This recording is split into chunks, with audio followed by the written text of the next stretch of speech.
the one thing that I truly wasn't prepared for was just how slow time would go. When I came back here on Thursday after surgery, I really felt like a truck had hit me, and I told my daughter, like one of those triple long FedEx trucks that you see on the road sometimes at night. That's what I felt like. I'd been hit by one of those, because it, people say that you have a lot of pain, but they can't really describe it, and now I'm going to contribute to that because I can't really tell you either, but it's just every part of me hurt.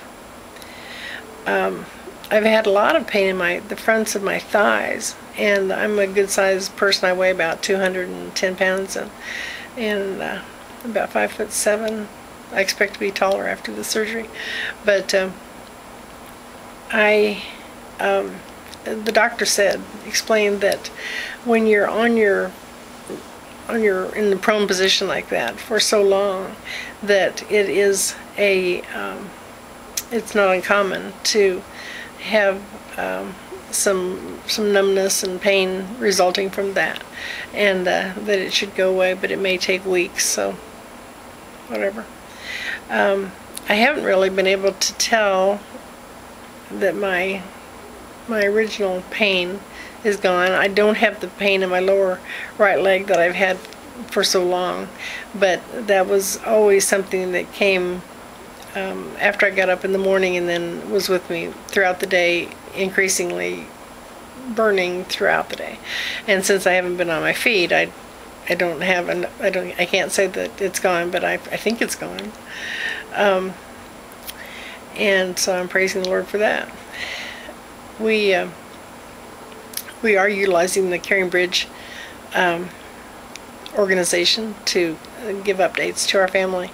We've used it in the past for my daughter's melanoma and have accessed it in other people's serious illnesses. And I kind of hesitated because I think of it mainly for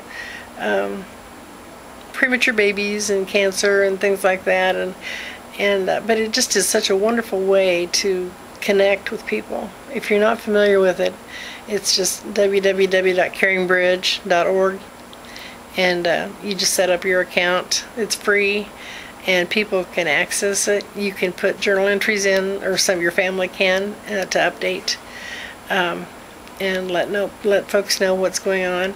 And it's just such a neat way to communicate with so many people at the same time, and not have to depend on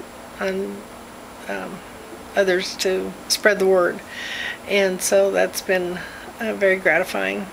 We're a Christian family, and we have depended greatly on prayer and the Lord's guidance through this whole process, and in determining our plan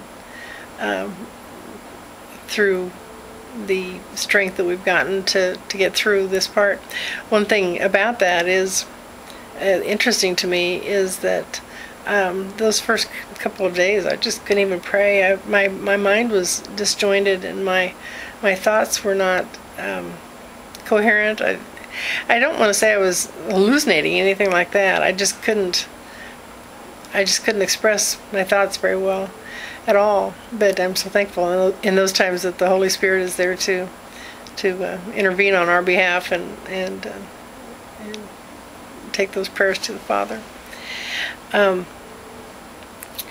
dry mouth was really an issue the first few days. I couldn't even call anybody, even though I felt well enough to make a phone call to my mom or my siblings. I just couldn't, because my mouth was so dry. And so having this today, preparing for this procedure that should happen about 7:30, it kind of reminds me of that. So I'm glad to be done with that. I'll be glad to be done again with getting rid of the dry mouth, and I think the main cause of it was all of the anesthetic that I had in my system. During surgery, I had a series of wake-up tests that I had practiced before surgery, and they brought me out of the anesthetic sufficiently far enough that I could obey those commands to step on the gas, toes to the nose, legs apart, legs together, different things like that, knees up, knees straight. And so that was that I passed that with flying colors, and they said in the literature that if I couldn't do that, that they would actually have to stop the surgery. So because they need to be able to know what that everything was going okay. As I said, I don't remember anything about the surgery per se, and I